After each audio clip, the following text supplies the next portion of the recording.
Hello, you're listening to Reedy Geeks, a Walt Disney World podcast. My name is Andrew, and I'm joined today by War Wagoneer JJ. I love it. That is a title. It was so long ago. Do we know what it is about Wagoneer? What do you keep in your wagon? The War Wagon is the thing that holds all the big animatronics in the American Adventure Show. So you're the one running it? Yeah, or I'm riding it. I drive it. Yeah, maybe I'm driving it. Yeah. You drive it. Okay. All right. Well, the other voice you just heard, that is Reedy Gal Emily. Hey, everybody. We're so lucky today. If you have a good title for my co-host here, please send in your ideas to ReedyGeeks@gmail.com. On today's episode, the Geeks plan a trip to visit all 4 international parks in Asia.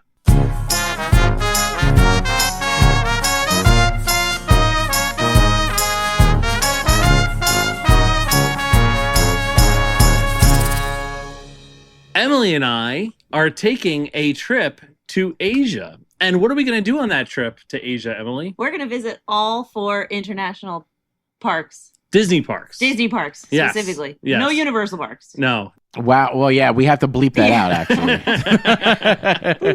Yeah, we are going to visit all 4 international Disney parks in Asia on our trip.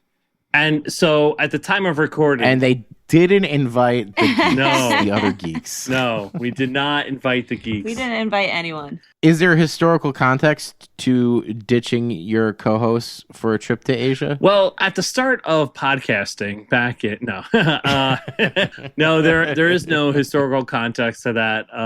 Really, is that this is such a big trip that Emily and I are taking, and when we first embarked on planning for this trip, and when starting to research this trip, I noticed that there weren't a lot of people who were talking about the trip logistics of doing something like this. I've seen a lot of blogs like telling reviews of the Asian parks and reviews of going to Asia and things like that, but not specifically of, okay, how did you actually make this happen? How did you get past this daunting process of getting there? What were the actual logistics of booking and paying and deciding where to stay and how to go? So I see that as like way different than what we did on the trip in the parks and what we thought of the parks. So I thought it would be a good idea to make that a separate episode. To be fair, at the time of recording, we haven't gone on the trip yet. When you hear this, listener, we're already back. We're done. But we haven't actually gone yet. Right. So we're recording this in June, like less than a week before you're leaving. And then by the time this airs, you'll have been back for at least a week. Yeah. Maybe 2. And we'll be recording our takes on it, our takeaways. Wow. You're just going to give them our whole programming schedule? One podcast for each park? Just kidding. I'm sure we... 1 month for each park? Probably a lot of similarities, although I'm looking forward to see really the differences. Yes. But the focus for today is about how we ended up booking, paying, and deciding on where to stay and how to go on our future trip. Right. Okay. So can you guys just give us the itinerary? Just give us the rundown. Yeah, let's just go with the overview real quick.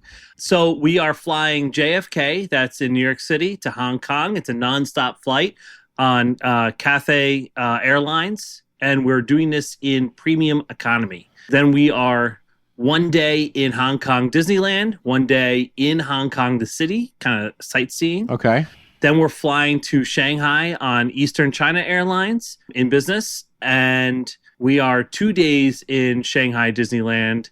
No day specifically for Shanghai, but we're going to get there early on the first day, and so we're going to go into Shanghai in the afternoon there on our travel day. So then we're flying to Osaka on Japan Airlines, also in business. We're going to be 1 day in Osaka and 1 day in Kyoto. Now, obviously, there's no Disney parks there. That's really just for sightseeing. It's like we can't go to Asia and not just go to Disney parks. That would be criminal. Experience some of the culture. But not too much. Not too much, no. A balanced amount, like a balanced amount. Yeah. Well, Disney's culture. It's our culture. We're taking a train to Tokyo, 1 day in Tokyo, then 2 days in Tokyo Disney, one at Tokyo Disney Sea and one at Tokyo Disneyland. And then we fly home, also business, on Japan Airlines. So that's 15 total days when you're counting all the travel days and stuff? You're correct. Right. 15 travel days. Okay. 15 days in general. Yeah. So how did we end up doing this and paying for this and stuff like that? There are a couple things that we want the listeners to have in mind as we go through all this. If you're trying to judge the ability to recreate something like this. And first of all, we are 2 teachers, right? And so this works in a couple different ways for us and against us. It's just 2 of us, not 4. We don't have any kids. So that means award availability. And that means that award availability is a way of saying seats that are paid using points are more available when you have just 2 people. Especially in Asia, a lot of the Trans-Pacific flights only release a certain number of award tickets per flight per cabin. Cabin being like economy, business, or first class, something like that. Right. It's not like flying to Orlando from New York where there's 24 flights. Like your options are severely limited. Right. There's not as many options. Yeah. And it also means that it's going to be cheaper too to have 2 tickets rather than 4 tickets. And I mean, that sounds just like, of course it's going to be cheaper, but it's also cheaper per ticket sometimes. And if you've ever been looking online to buy a ticket and you see something like only 1 seat remaining at this price. Well, if you were to put in for 2 tickets, you wouldn't see that cheaper price. You would see the more expensive price. And then each of those tickets would be the more expensive price. So when you're looking for 2, you get you see more availability, but then you might actually get it cheaper per ticket as well. Also, another benefit to our situation here, being teachers, is that we both have a lot of time off. And so this whole trip is taking us 2 weeks. Although we're limited on when we could go, we could only go during the summer. And unfortunately, the summer is probably the worst time to go to Southeast Asia, we've heard. It's extremely hot, and it's actually an expensive time to go. You'll get much cheaper flights and award availability and award tickets. And when you're saying award tickets, you are specifically talking about buying a flight with points, correct? Yep. Yeah, okay. This is actually a good point, JJ. If I ever use any type of jargon. Point guy jargon? Yeah, I'll keep bugging you. All right. And I think that this is really important to point out that, we're going into summer and thankfully we have the time off. Like that's something that is really, that is special that we have that time off. And that both of us have it off together. Yes. And that both of us have the same schedule pretty much, right? Yeah. So that's great. But you might see influencers, you got to keep this in mind because you might see influencers on TikTok that are going to Japan in business class for only 55,000 points. And yes, that is a real thing. Like you could do that. What influencers are talking about 55,000 points? You have a very different algorithm than me, I'm just going to say. And I only spent 55,000 points. To get from if you were going from New York City to Tokyo on 55,000 points and flying in business class, that's amazing. Yeah, that's unreal. That's unreal. Right. Sometimes it might cost 30,000 points just to go to Orlando. Oh, at minimum, yeah. Yeah. You really can't get anywhere for. Yeah. Okay, go ahead. Sorry. No, yeah, it's true. And that's a real thing. They can do that, and they are doing that. They're not just lying to you. But one thing they're not telling you is that they're leaving at 6 a.m. on a random Tuesday in February, and they either bought the ticket a full year in advance, right when the ticket came out, or they bought it 2 weeks in advance. When if you're a normal person, you're not planning to go to Asia with just 2 weeks notice. Right. So the influencer way that you see, this glamorous influencer way, is not the way of like the normal person. The glamour. This is so funny to me that this is a glamorous influencer is this thrifty points guy to you. Glamorous influencer. Yeah, we have a much different algorithm. I thought I was using ReedyGeeks algorithm. Boys, watch your manners. Yeah, if you can't say something nice. Boys. Another thing to keep in mind is that, like we said, we are teachers and we don't travel for work or have business expenses. We only get our points that we've accumulated through welcome bonuses and our credit card spend. But some people get points for their business travel or if their business is traveling, and those people have millions and millions of points in so many different ecosystems that they're able to accomplish more than what might seem realistic. So when we're talking about what we were able to accomplish on this trip, you can keep in mind that, these points were earned through welcome bonuses, which is something that anybody could have access to. Yeah, or just like regular credit card spend. Anybody that has a high enough credit score can do what you did. Okay, so we keep on mentioning points, and so we just wanted to give a little bit about what we're talking about with points. And I told you there's historical context. Here it is. Actually, yeah, I guess this is historical context. That should have been at the top of the episode. We're just talking about, the history of the credit card point. Here's some context. All right, so here's some context about what we're talking about with points. So on the basic point earning credit card, you get 1 point per dollar you spend. So you spend $1, you get 1 point. And most credit cards offer multipliers for certain categories, like maybe 3 times points on restaurants. So you spend $1 at a restaurant, you get 3 points.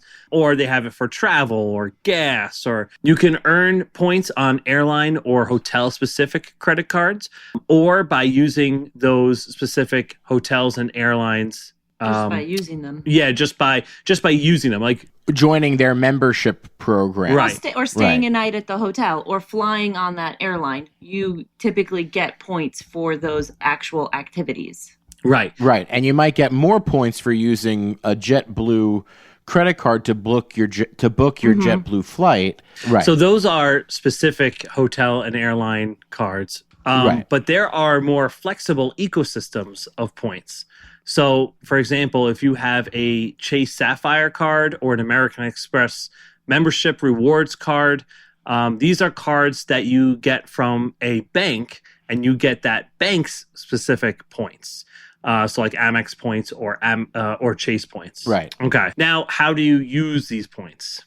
So if the point is in the airline or the hotel ecosystem, like you have a JetBlue point, then you can only use those points with that airline or hotel. In flexible ecosystems, can be spent in multiple different ways. So usually the bank has a travel portal that works similar to, say, like an Expedia, where you can use them in their travel portal to book a hotel or an airline, or even like a rental car, something like that. Flexible ecosystems usually have transfer partners, so you can transfer your points to different airlines or hotels. And then once you transfer them out, then they become the specific one. Yes. Right. And they're stuck in there. Yes. And this is generally where you get the best value out of your points, by transferring from a flexible ecosystem to an airline, or I don't really do hotels too much, but to an airline. Okay. And then using them to book a flight with that airline through the airline itself. Instead of through the travel portal. Do this. You take your points from Chase or Amex, you transfer them to JetBlue or whatever, right? And that they give you a bonus for giving those points to JetBlue, right? Yeah, Sometimes. it depends. Like that is a really great way to utilize points, and so you have to be paying close attention to when those bonuses happen, because they're not always happening all the time. Sometimes it's a 1-to-1. Right. Sometimes when you catch it, it's a good deal. It's 1 to 1.3.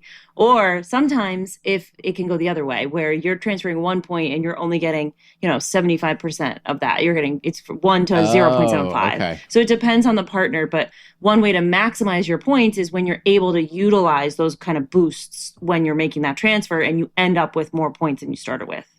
Yeah. Okay. And if you have an ecosystem point, you're not transferring that over until you are ready to book. Sometimes there's a bonus, and it's like, I know there's a bonus, but I don't want to lock up my points in JetBlue if I'm not going to be flying JetBlue anytime soon, right? Right.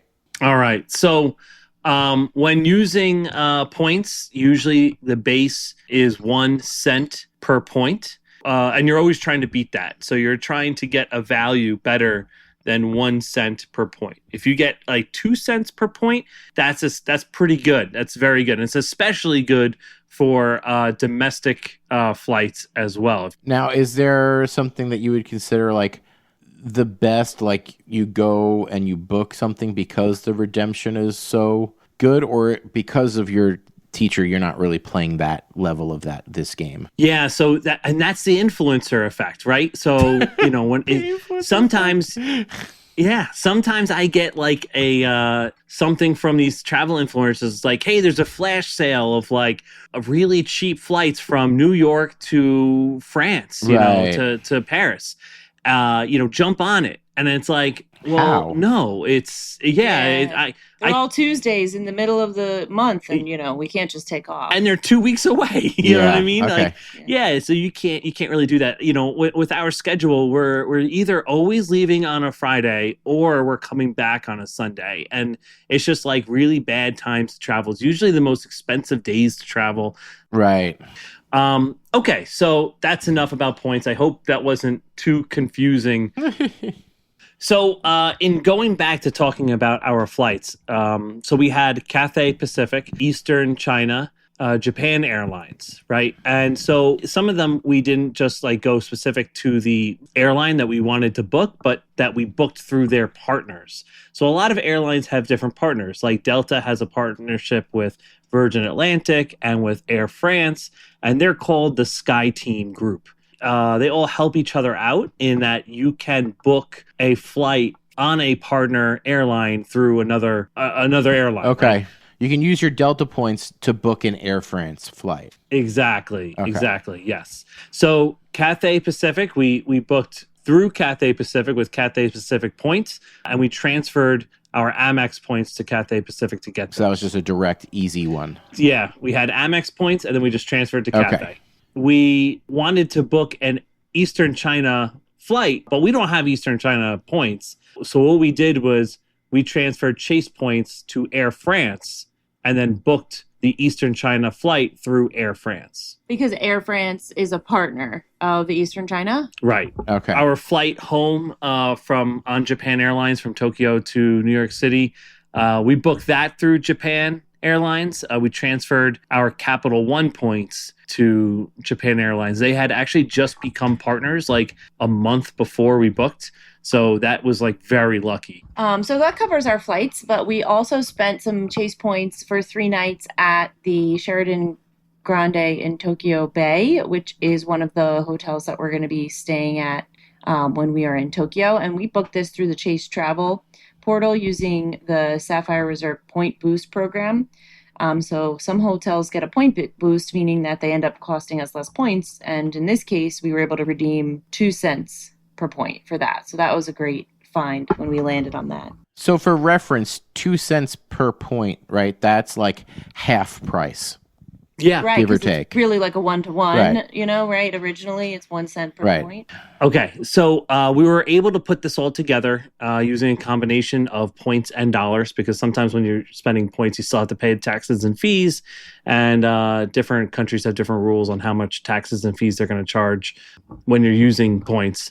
But either way, we put this together. We end up spending 475,215 points and $2,358. But that's for the two of us. Right.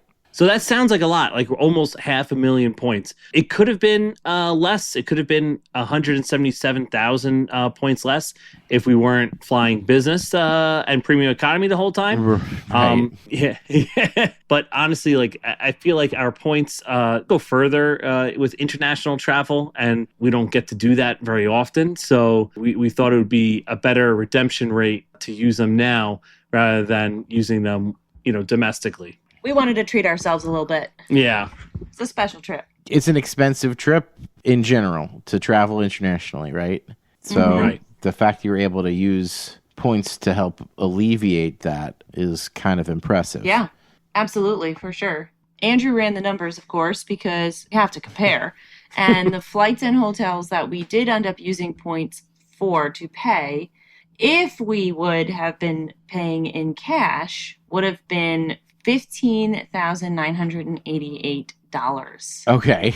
So that is the value of what we are getting with those points that we're spending. So when you do our point redemption rate for what we have spent overall, it's a 3.36 cents per point redemption rate. Okay. Right? Instead of our 1 cent to 1 point, Yes. which is the typical redemption, right? We were able to maximize even higher above that. And each of our points was able to buy us 3 3600ths of a cent. So we were able to really push it further and get a bigger value for the points that we spent. Right. Which was so fantastic. you got like almost 3 times the value out of your points. Right. Yeah, triple. Yeah. Mhm.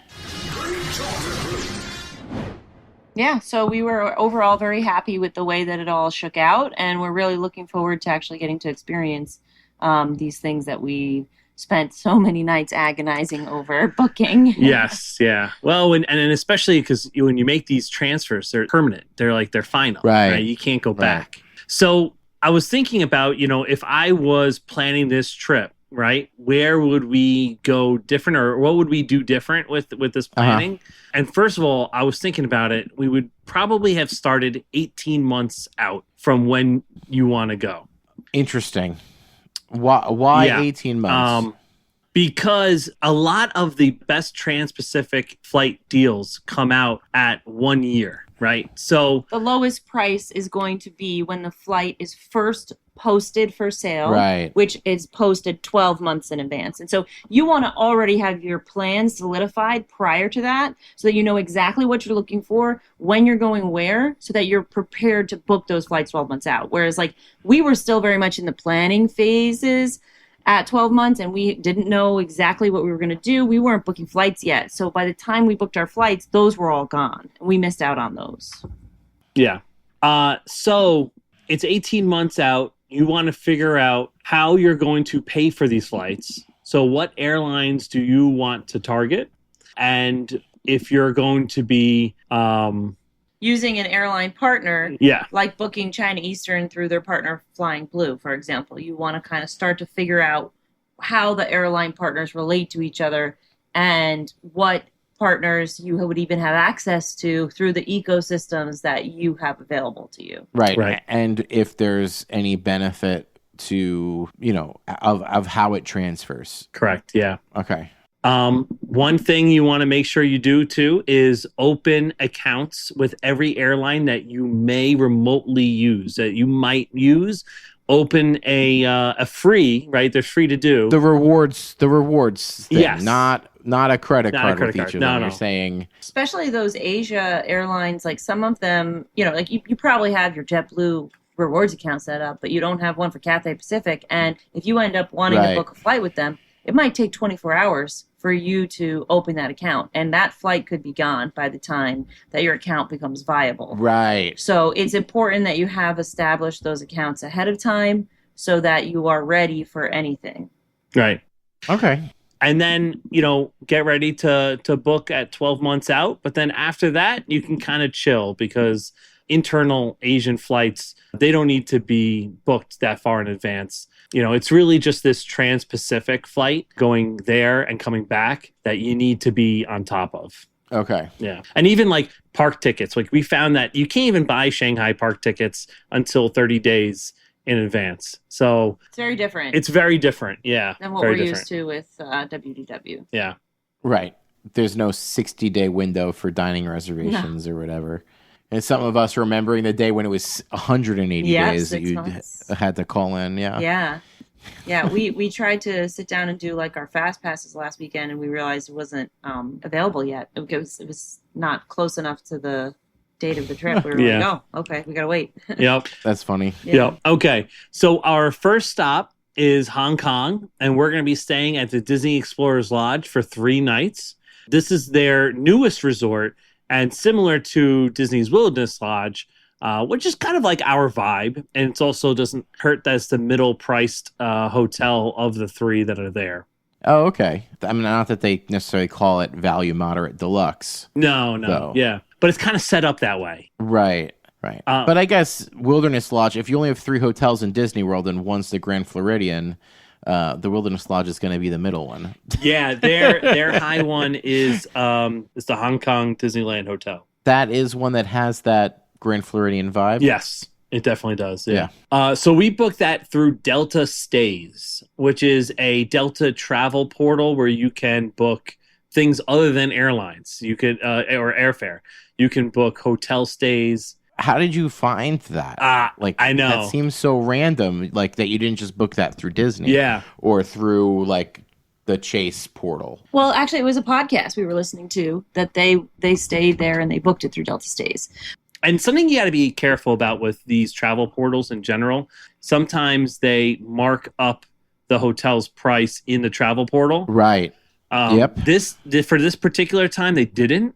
So it was kind of a win-win. It was actually cheaper in the Delta Stays, and we were getting That credit. The $150 Yeah. credit. $150 credit. Yeah. Which was something that when we learned about it, when we learned that my credit card had that, we were like, oh, we'll never use that. So then it was really nice that it actually worked out that the hotel we wanted to stay at was available there. So now you just have to go to Hong Kong every year to use that $150 statement credit. Right, makes the card totally worth it. Oh man, I guess we should be checking though to see if any other hotels we stay at are on there. Yeah, we should give it a little bit more credence. Yeah. Or even if you want to get, maybe you give your points a break, your DVC points a break, if there's maybe that lets you stay at Port Orleans for a night and give your points a break. Yeah, Yep. that would be cool. They obviously have some Disney hotels on there. Yeah, they probably do. Yeah, so we're going to be staying at that hotel, and we're going to spend one day in the park in Hong Kong, and then we're going to do one day exploring downtown Hong Kong. And we will be utilizing that early entry, which we purchased with our park ticket, and a priority pass lightning lane as well for Hong Kong. So pretty excited. Cool. That's where the what is it that they have there that we're really looking forward to enjoying? Oh, Mystic Manor. Yes, that's what it was. The Mystic Manor. Yep, was going to be my question. Yeah. I was going to make sure to ask you guys, what are you most excited for in each park? Now, their lightning lane system, is there anything weird with that? Yeah, so all of Asia has a different lightning lane system called Disney Priority Access, DPA. Okay. They have set up different groupings of rides. Like packages. Okay. Yeah. So you buy a package of lightning lanes, and so you're guaranteed to get these rides. It's not like I'm going to sign up for multipass and I really want Tiana. Oh, I missed Tiana. I can't ride that. I'll go for Haunted Mansion. Like, no, it's not like a rushing game. You are getting these rides in this package. Right. So you know exactly what you're getting before you purchase the package. You know exactly which rides you're paying for. Okay. But also those rides are also available a la carte. Sometimes. Yeah. So we had to sit down and do the math and look at what rides did we want to ride. We'd pay for those and to figure out if buying them a la carte made sense, or if just we ended up going with the highest priority access or the second highest. The second highest, highest, which got us 8 rides. But you don't have a reservation time, which is nice. You can just hit those rides whenever you want. So it really allows you to take advantage of the early entry, rope drop, hit the ones that are not on that list, get those out of the way, and while the crowds are low, and then when the crowds get, heavier in the afternoon, that's when you can start taking advantage of the DPA and go on those rides that you have access to. Yeah. Interesting. But, something about those packages is that they fill them with fluff, of course, right? Yeah. So, right. You're getting 8 rides, and all that's great, but, one is Philhar Magic, and the other is... It's a show! Who needs DPA for that? I know. Philhar Magic show. Right. Or Right. The... Small World. Small World. Yeah, it's Small Worlds on there, but that can get a line sometimes, I don't know. I mean, also, it'll be good. It'll force you to actually go on their Small World and see if it's any different. Because I know if I only had one day and I didn't have time, I would prioritize the stuff that's unique and then maybe even skip stuff that I felt like, oh, it's the same or just about the same. Right. Right. Sure. Absolutely. Okay, so then on the 5th day, we're heading out to Shanghai. And now it's interesting. China has a new rule as of 2024 that if you are from a certain country, and USA just happens to be one of those countries, and you're traveling through specific ports of entry, and Shanghai happens to be one of those ports of entry, then you can stay for less than 10 days as long as you are traveling onward to a third country, not your country of origin. So, yeah. Okay. So coming from the U.S., going to Shanghai. No. Going to Hong Kong. Yeah. So you're going from Hong Kong, because you're going from Hong Kong to Shanghai and then from Shanghai to Japan. Yes. They don't need... You don't need to get a visa, right? Well, you technically are getting a visa, but it's a transit visa. You're being it's like considered that you are transiting through China. It's a transit stop. Yeah, it's like a transit stop. And it doesn't matter that it doesn't matter where we're coming from. What matters is that we ourselves are from the USA and have USA passports. Right. That's what matters. People with USA passports are able to do this, but you have to be country 1, then go into China, then go to a country 3. Yeah, can't go back to where you came from. Right. And it also means that we can't leave Shanghai. Yeah, we're not allowed to leave Shanghai. Otherwise, we would need a different kind of visa. Okay. Yeah. And Shanghai Disneyland counts towards that? Like there's not I guess in Shanghai it's in enough? Shanghai. It doesn't matter what we do in Shanghai as long as we stay for less than 10 days and then travel on to a third country. Okay. Yeah. It's a bit convoluted, and hopefully this works out. Tune in next week to see if we made it. Oh, good. I'm going to love doing this episode with you guys from a Customs Border Patrol prison cell. Andrew will be in his shirt with American flags all over it. Yeah. And he'll be like, that guy, we're not letting him through. Yeah. Well, that's progress for you. So we're staying at Malia Shanghai Parkside Hotel. Okay. This is not a Disney hotel. So in Hong Kong, we stayed at a Disney hotel. This one is not. Gasp. But it's right across the street from the park. So it's kind of a similar Disneyland California setup. Okay. But I don't think the commercial neighborhood is as built up as Disneyland's. We heard that the benefits of staying at a Disney hotel in Shanghai isn't that great. So we thought that this would be good, and this actually might technically be closer than some of the Shanghai hotels. Interesting. Well, I mean, that's kind of true. Some of those, again, to mirror Disneyland California, a couple of those motels are closer than the Disneyland hotel is. Yeah, definitely. To Disneyland itself. Yeah. I would argue probably the place we stayed was even closer to Disneyland than the Disneyland hotel. Right. When we went to California several years ago. I mean, nothing's going to beat the distance between the Grand Californian and DCA. Yes. But incredible. The Pixar hotel and the Disneyland hotel, those across the street hotels, there's a few of them that are closer. Yeah. Okay, so we actually we booked this hotel through the American Express Hotel Collection. We're back on points. We're back on points. Yeah. Well, actually, not necessarily points. We paid cash for it. Yeah, we paid cash for it. We book it. Oh, it's just card perks. Yes, we book it through this program, and then you're eligible for all these extra perks that come along with being an Amex Platinum card holder. Yeah. Okay. So for this program, if you book it through Amex, it comes with some benefits, as Emily was saying.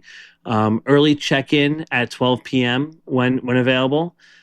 Breakfast for 2 each morning, a $100 food and beverage credit at the resort, a room upgrade if available, and a guaranteed 4 p.m. late checkout.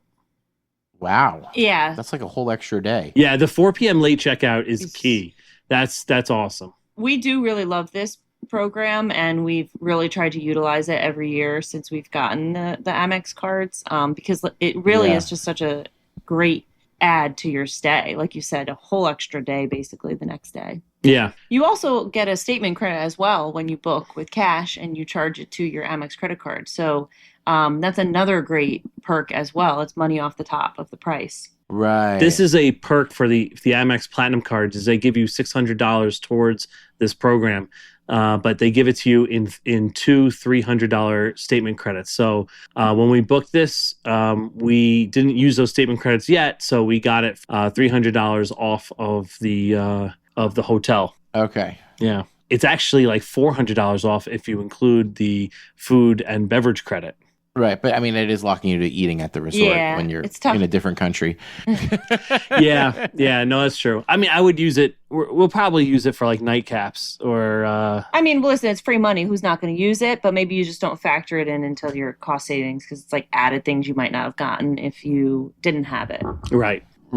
And you may not use the whole thing if, like, again, you're in Shanghai. Maybe you probably want dim sum. You probably want to try their local cuisine. 100%. Exactly. Even if you just and use it I don't know if that's going to happen at the hotel bar. Yeah. Yeah. No, it's a good point. Well, we decided to do 2 days in the park in Shanghai because of how big the park is. Okay. We had heard that you can fit 11 Disneylands in Shanghai by square footage. Oh my gosh. So it's massive, massive park square footage wise. So we imagine we're going to be doing a lot of walking, and we decided to give ourselves 2 days to alleviate some of that pressure to fit it all in. I also have a question about this. Are you guys focusing more on the parks? Is it due to your visa, or is that due to something that I would be concerned with is language barrier in Shanghai? Yeah. Because all these other places are pretty good or fully speak English. Like Hong Kong, they speak English there. Right. Japan is very good with English, not perfect. Yeah, it's definitely something that's on our mind. I think it was more just about the timing of the overall trip. We were kind of figuring we were going to do like 3 days in each city. Okay. And then when we decided to do the 2 days, like originally we were just going to do 1 day in the park. But then after learning more and more about it and we did our research, we did decide to dedicate 2 days to the park because of its sheer size. Yeah. And I guess you're getting kind of the half day with the travel day. I was going to say, we do want to explore Shanghai still. So we are taking an early flight out. That 5th day from Hong Kong, we have an early flight to get to Shanghai by the, early afternoon, so that we can still kind of explore a little bit and get some food, check out the Bund area, which we've heard is really cool. And then even the morning that we leave Shanghai, we also are going to try to go check out a garden that we had read about is really beautiful and try to see a little bit. Yeah, try to see a little bit before we head out. So it's I think it's more just about the structure of the overall trip.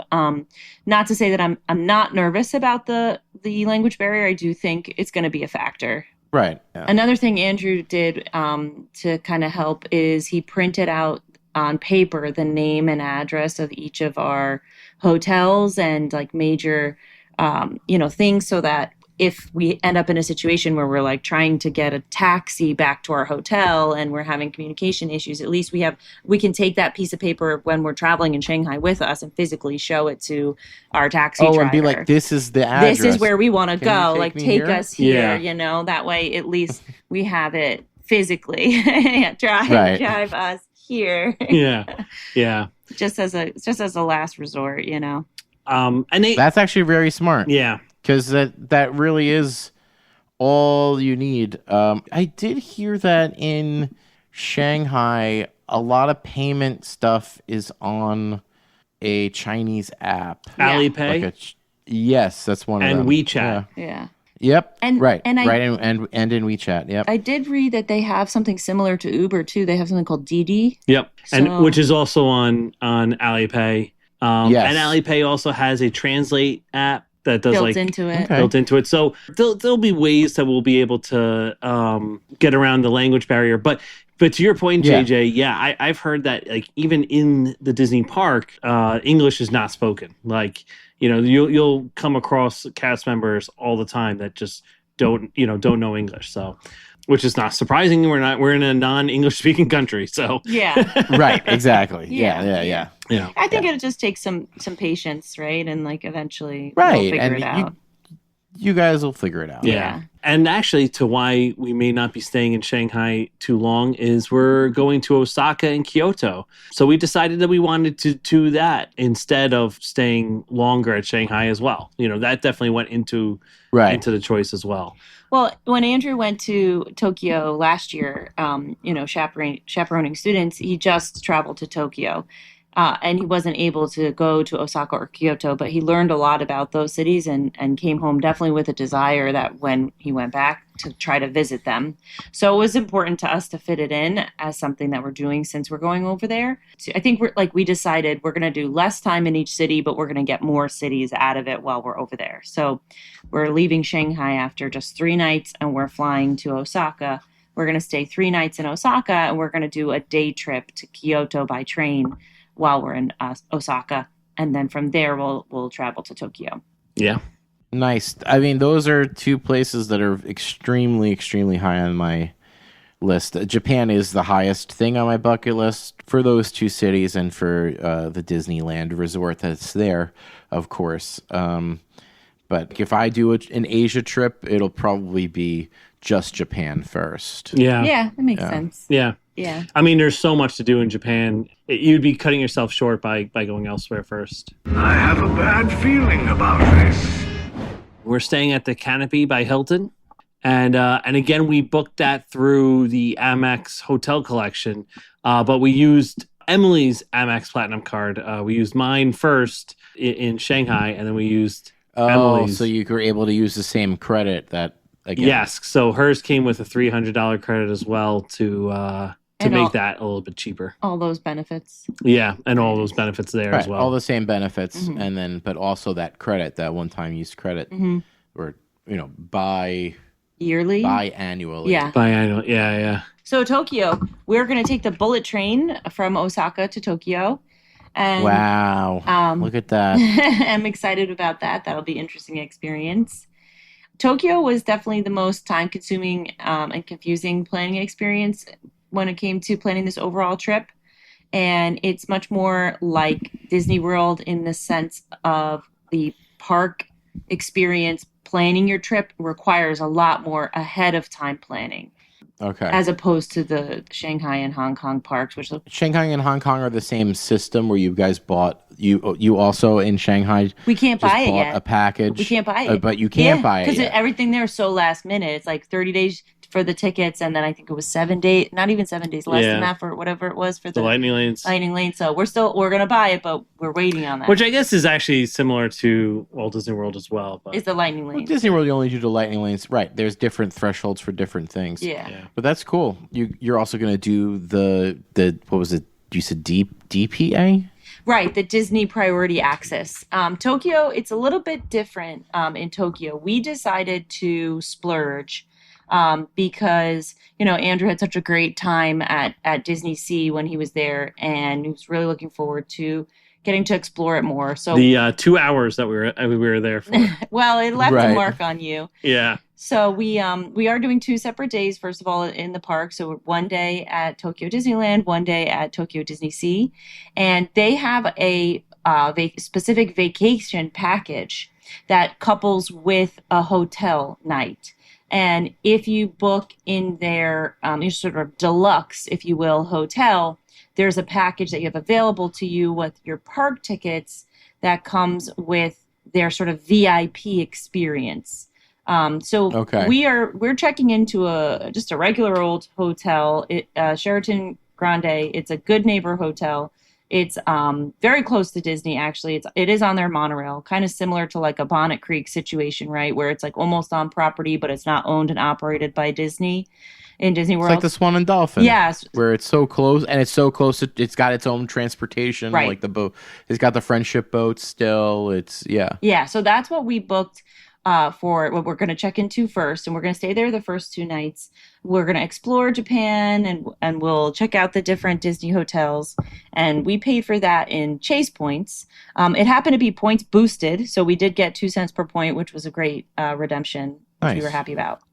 But then from there, we're going to move to one of their hotels called the Mira Costa, and it's a hotel that is actually partially inside the Disney Sea park. And Yes, this is the one that's in front of the entrance, and you can see into the park. Like they have rooms Yes. that have views of the park. the volcano. That's the centerpiece of the park. Right. It's This is park. very much a bucket list hotel stay. Yeah. We did it with the unlimited vacation package here that Emily was saying. It's going to be nice. I mean, I think we would have wanted to stay here anyway, right? But being able to couple it with this was key. So you already explained it though. What can we? Well, I didn't explain what the What VIP package is, yeah. so if you want to kind of pick back up Yeah. and say what it actually is. Okay. So as Emily said, this comes with 2 one-day park tickets, 1 day in Tokyo Disney Sea, 1 day in Tokyo Disneyland. And so when you are in the parks, you have basically unlimited priority lane for any of the rides that have priority lane, right? So this is like the priority pass at Disney World, but with the priority pass in Disney World, you can only go on the ride one time. This you can go on the ride an unlimited amount of times. This mirrors when you stay at Universal. JJ bleep that out.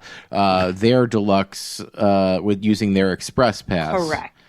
Yeah. That's exactly what I was thinking, although I didn't say it, you said it. But there is... Oh, don't worry, I bleeped it out. There is an added cost with this, right? Like when you stay at a deluxe resort in Universal, they give you that express pass kind of free, or you figure it's built into the price of the hotel. This is it's like a package. So we're getting the 1 night at the hotel, the 2 park day tickets, and then we're getting this priority pass. And it was definitely a splurge, but we put aside some money early on because we knew this was something that we wanted to do. It was definitely something that we saved for, we planned for, and we're really excited about. Yeah, this to give you perspective was the same price of all of our hotels and airfare combined.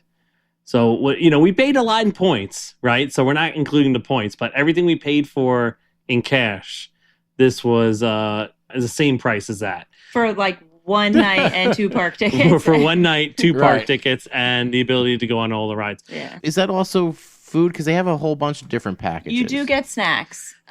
Yes, so you get snacks. No, but you have to choose what snack you want. Yeah, you have to pick one snack, and since there were 2 people together, we had to get the same snack. We couldn't choose different snacks. Oh, you couldn't mix and match and do like popcorn and churros. Popcorn and a Mickey bar or something? No. So we were going to do popcorn, but they actually took the popcorn option away for the summer and gave like ice cream novelties, right? And we were like, we don't want to do that. So the other option was churros. So we're going to have unlimited churros. We're going to be eating churros for 3 days straight. The churros and the 2 days popcorn straight. both are things that have they're unique there, right? They do like different flavors and stuff. Yes, they do. Yeah. So that's fun. Yeah. It'll be fun to do that. To try them all. You don't get priority pass for the churros, though. You gotta wait on that one. But you could literally... then you should ask for your refund. Yeah. you could literally get on and off the same ride like 10 times in a row. Just ride it Right. again and again and again with this particular pass, Again, no time reservations. You don't have to plan out your whole day. It's just whatever you feel like doing, you show up and you do it. So that's nice. Right. That's interesting. And that's actually probably pretty good because, some of these super high-tech rides have downtime. Right. Sometimes this is the end of your trip. I'm sure you guys are going to be possibly a little run down. So it'd be nice to know if a ride is open, you should be able to get on it. Right. Yes, exactly. Yeah. Yeah, and this is gonna be our only time really going together. Probably is a once in a lifetime trip. So Right, because I'm going to go again next year without you. Exactly. Just to make it even. That's right. Yeah. Just kidding. But you're only allowed 2 hours in the Disney park. Anyway. All right. So, and then we're traveling home on Japan Airlines, like we talked about before. We splurged for that on our points. That was over. That was 110,000 points per person for these tickets. So again, like the Instagrammers will say they get it for 55,000. You know, that's on that Tuesday, right? In February, not during this time. It's a lot more. But so this is the majority of what you were saying when you were like, oh, we could have saved 177,000 points if we didn't spring for these upgraded seats. yes, right. Yeah, yeah. Like But these are is this like a pod situation where you're like, yes, that we're gonna actually be separated from each other, and we'll just be able to lay down and sleep. Is there like a window? Yeah, I think we got they're next to each other. Right. You could pull it down. I'm gonna put it up. Right. We'll have been together for 15 days. I think maybe we might need some space. Emily's gonna put it up. Put my eye mask on, my headphones in. That's the trip, though. Lots to look forward to. Yeah. Be sure you take good care of our friends. Gorsh, they're with me. What could possibly go wrong? So before we go, I do have some more questions, and this is going to be a little more vacation focused than park focused. I asked you in Hong Kong what ride you guys were looking forward to, but we didn't talk about the other parks. So at each of the other 3 parks, so Shanghai, Tokyo Disneyland, and Disney Sea, you know, I know Shopee hates the phrase must do, but what's the ride or thing you're most excited for? Well, I don't think you can talk about Shanghai without talking about pirates. Yeah. Agreed. Yeah. This is I made my own little list of what I am expecting your answers to be because these are mine. Oh, okay. Sure. Yeah. Mine would also be pirates. Yeah. Just like Mystic Manor would have been mine for Hong Kong. Even though that grizzly thing in Hong Kong looks very cool. Not the same as, you know, give me the dark ride. Yeah. I'll pick the dark ride every time. We are trying to not spoil ourselves too much, but I've actually seen a ride through of Pirates, but you have never seen a ride through of Pirates. Correct. Right. Yeah. I also have never seen the ride through of Pirates. Except for the scenes that they show you passively when you're watching those behind videos that are basically propaganda, the behind the attraction thing. They show a little bit of Shanghai Pirates. Yeah, definitely. I think definitely Pirates for Shanghai. Shanghai too. Just like I'm so interested to know or see the differences in being authentically Chinese but distinctly Disney. Right? Isn't that what Iger said in the opening? In the ceremony. Oh yeah, like what does that mean? Yeah, like what does that mean to the rides that are the duplicates? What does that mean for the lands? Just the structure, of it. Yeah, how big it is, and like you know, all the buildings, the architecture. Yeah, like I'm interested in that too. I like that. Their castle's also huge. The Shanghai's. Yeah, we watched that castle series, so I am definitely very excited to check out all the different castles. Of course. Yeah. Okay, so what about Tokyo Disneyland? The first thing that comes to mind is the Frozen World, for sure. Well, that's in Disney Sea. Correct. Disney Sea. Okay. So that's your number one, is Arendelle area of the Fantasy Springs. That's the whole area, right? For the Fantasy Springs area. Yeah, now, unfortunately, the Tangled ride is going to be closed when we're there, which almost made me want to cancel the whole trip. Why are we even doing this? I heard that ride is very short, though. Disappointing. Yeah. I heard outside of the things that you've seen that they show you, there's not much else involved. Did you hear that from Andrew? Not that I've seen anything. Because he did it, no. So he would know. Oh, yeah, right. He did the... Yeah, I'm not too upset that it's closed. Oh, because you've done it. I wonder why. Yeah, no, totally. I'm like, let's cancel the trip. No, I'm just kidding. But all that aside, yeah, I guess I am excited for that Arendelle. What about you, Andrew? What comes to mind? So for Tokyo Disney Sea, let's stay in Sea. Okay, and then we'll go to the other one. So the Journey to the Center of the Earth, I didn't get to go on. So the only 2 rides. That's mine. Yeah, so I didn't. I wanted to do that.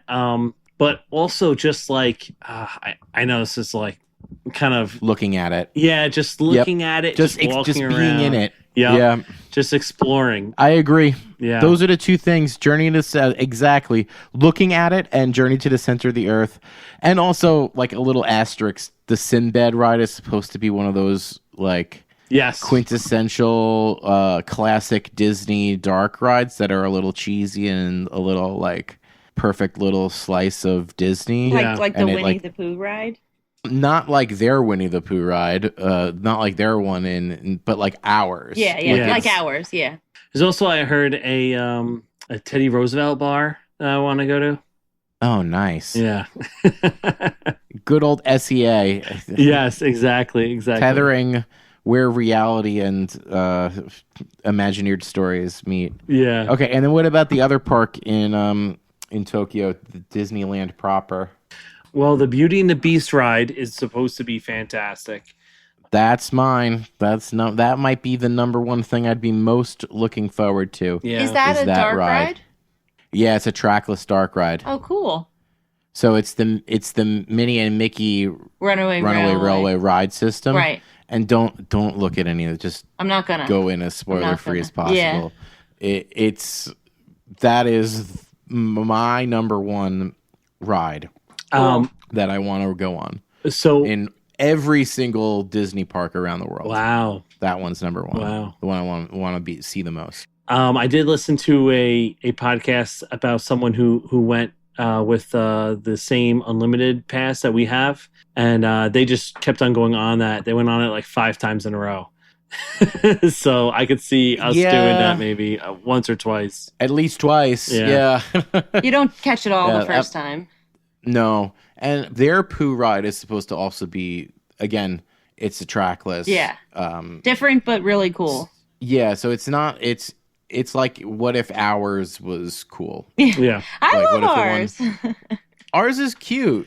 Ours the one is in like Disney World is cute. From the 19... But it looks like it's the same technology as the 1950s dark ride. Something to think about when you're going on these rides. On when you go on Pooh. When you go on Pooh's Honey Hunt, just know that ride is only 1 year newer than the one in Disney World. Wow. Okay. Just keep that in mind. Yeah. It's only 1 year newer. And the technology differences. I'm not going to say anything about any of that. Just I mean, the one we have is really cute, but it's not worth like a 30-minute wait. Like I'm not going to stand which it routinely has. A true 30-minute wait, no. A posted 30-minute that's closer to 17, sure, yeah, but a true 30-minute wait is not worth it. Yeah, it's tough to know when it really is true. Yeah. Well, Len can tell us, I think. Yeah, right? You're right. We just got to get better at checking the lines app. Yes. There you go. Well, that's that. That's a lot of rides to look forward to. And I think we'll probably have to take some notes and then come back and share with you guys how it all lived up to the hype. Yeah, I can't wait for the trip report or the takeaways. We're not trip report. No trip report. Takeaways, trip takeaways. This was like the trip report. Yeah, this is the report because this is basically the itinerary. Yeah, this was like more research than a book report. Yeah, more research than I did. Oh, is there outside of the Disney stuff? Is there something? Yeah. Is there a food item, a restaurant, a snack that you're kind of most looking forward to in any of these places? Because like part of the reason I said Japan is like highest on my bucket list is like their food game looks completely unmatched. Like. To the level of like their 7-Eleven egg salad sandwich looks amazing. Yeah. For no reason. Yeah. Yeah. Like, is there something that you guys are like, this is the thing that I'm most into? So I would say that definitely want to get dim sum in Hong Kong and, soup dumplings. Yeah, I was going to say like there was a recommendation through New York Times for a dumpling crawl. Yes. That's right. We're doing it. In Shanghai, there's one block where there's nice. like 3 really fantastic dumpling places, and it tells you like what kind of dumpling to order at each of the places. And one of them is a soup dumpling, one of them is a pan-fried dumpling. Yeah, so I'm really excited for the dumpling crawl in Shanghai, and then I think the second thing for me would be just the really, really fresh sushi. I love sushi in Japan. Sashimi, and I'm just really excited to be able to beat that. Wow. Get some fresh. Okay, that's great. Yeah, good answer. I want the Wagyu ramen, right? Yeah. I want. Okay. Yeah, that's what I'm looking forward to. Okay. I like that. Nice. Yeah. Good answers. I love Good ramen. answers all around. Yeah. I can have You've ramen. loved ramen even before you had good ramen. Yes. Like you liked ramen, like when we were kids, and you ate the little What's that package? the cheap ramen out of the package. Yeah, You loved yeah. that. Yeah, the orange package. Such an Plastic. M. It's just so much easier to be cold top ramen. The 7-Elevens there though is really cool. Like there's a service where you can have your luggage sent to your next hotel in Tokyo, and it's like a very common service that like a lot of like everyone always does, because it's just you don't want to carry it with you to have it on the trains or the subways and things like that.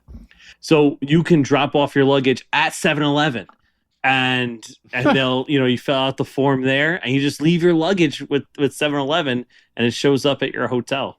Okay.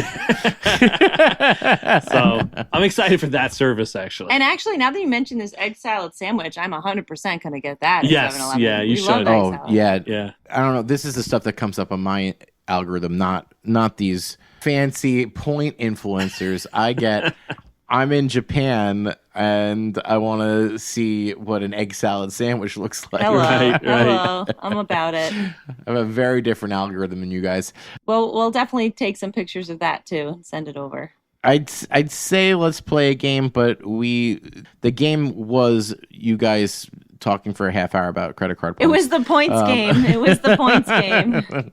No, but seriously, if listeners have questions about any of this information, if you're thinking about planning a trip, please write in, send an email, ReedyGeeks@gmail.com. If you need any specifics about any of the things we talked about, would be so happy to engage if this is something that anybody's interested in. And I can't emphasize enough too, like, we're just two teachers, right? Like we don't have businesses that we're spending on or something like that, or getting. We're just regular people. We're just yeah. And so like this is definitely doable. Yeah. You're not going to like these tropical great vacations every year, but you know what? Like every once in a while you can do something like this, and you can pay for all your flights down to Disney. Well, that's great. I agree, definitely. Regardless of how long this episode was, there was useful information that I made them cut. For good reason. Oh my God! Yeah, no. This is. So if you have any stuff. questions, they probably already have prepared answers that I cut from the episode. Yes. So. Yes. Well, it's been a pleasure. So thanks for listening to us while we've been up on our soapbox talking about all this. Sure. Hey, Sean, want to send us out? Look, I could always just fly in a recording of him doing it one time. Should I'm I gonna do it? It's do you have a? I don't know if I. No, he does it from memory. I every know he time. does it from memory, but I'm not him. Thanks for listening to another episode of Reedy Geeks. Like, rate, and subscribe where you find your podcasts. Follow us on all our channels. And if you have any ideas or suggestions, send it to us at ReedyGeeks@gmail.com. That's all, folks. That was pretty good. I don't think that Sean quotes Porky Pig at the end. That's all, folks. But that was pretty darn good. It was close enough.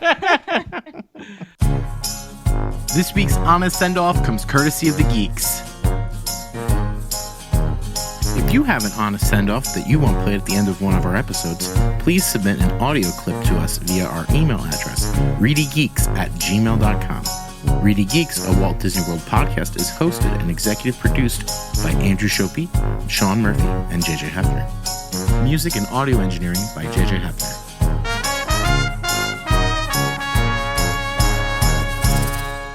Bon voyage.